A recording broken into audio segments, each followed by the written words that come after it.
Most people, half of what they thought today is the same things they thought yesterday about themselves, about their life, about their business. That's why most people's lives don't change very much. But if you wake up and you start realizing, I'm living in a home, an emotional home I don't want, you can change it. See, because everybody's got it. If you got $1 billion, check this out. If you had $1 billion, but the habitual emotions you go back to are frustrated, pissed off, then your life is called frustrated and pissed off. It doesn't matter how much money you have. Write this down, please. The quality of my life is the quality of my habitual emotions. The quality of my entire life is nothing but the quality of my habitual emotions. Whatever habits of emotion, wherever my emotional home is, I will find a way to get back there. And until I change that, I'm gonna have a problem. How many of you see people in some part of the world, in my country, for example, you'll see this in the middle of America where there's certain places that have cyclones all the time. Or maybe down in New Orleans or places where every few years you get a huge storm that wipes out everybody right on the coast there. But then 2 years later, it happens again. They rebuild, it happens again. How many have ever thought to yourself, why don't these people move? And why don't they move, guys? Because it's what they're conditioned. They call that home. I don't want to leave my home, it's what I know. It's easy to see when it's somebody else and it's physical. It's harder to see when it's yourself and it's emotional, because we have an emotional home. Some of you grew up in a really tough environment. I did too. Pretty brutal environment. Very painful environment. Part of I am who I am is because I didn't want to suffer. I had to find answers. And because I suffered so much, I don't want you to ever suffer if I can do anything about it. I can't control it, but I can help massively.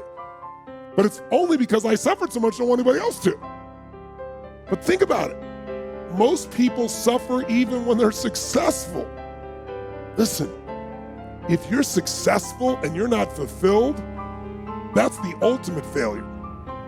If you got people that love you and you're not feeling joyous and alive, something's wrong. And you know what it is? You got an old home you're used to. Maybe the home you're used to is not a very happy home. It's a home of worry, a home of frustration, a home of anger, a home of feeling everything's unjust. And so you find a way to get back home using whatever the environment you can use. How many of you know somebody who's always pissed off about something? How many of you know somebody who is always worried? How many of you know someone who's not really funny, but they think they are? And they crack themselves up telling stupid jokes? How many know someone like this who cracks themselves up and they laugh so much that even though it's not funny, you find yourself laughing too? These people have different emotional homes. Some people's home is anger. They'll always find something to be angry about. It's what they're used to. It's their conditioning. So even when the storm comes in and messes up their life, they go right back to that same shit. Wouldn't it be nice to upgrade your home, your emotional home where you live?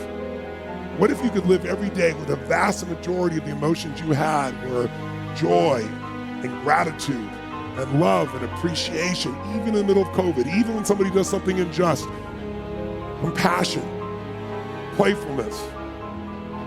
What would that feel like if you were in those states every day, 90-95% of the time? When you weren't, you got out of it quick.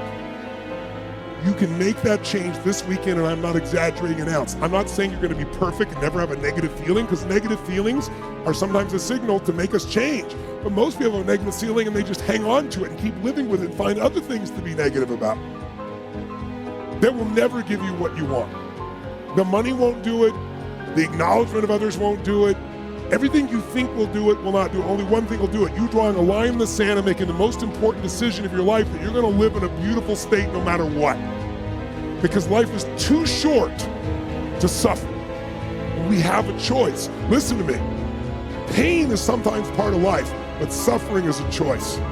But for most of us, not a choice, because we have the habit of suffering, being stressed, being worried, being frustrated, being pissed off. And because we're wired that way, that's the muscle we built. But if we rebuild our home here so it's even more magnificent, then you can have the life that you desire and deserve. And you can do it in one weekend only if you give your all and push enough energy out while you're doing it, while you're learning. Who's up for this here? So who's up for enhancing your home massively? Say aye. Aye. Say aye.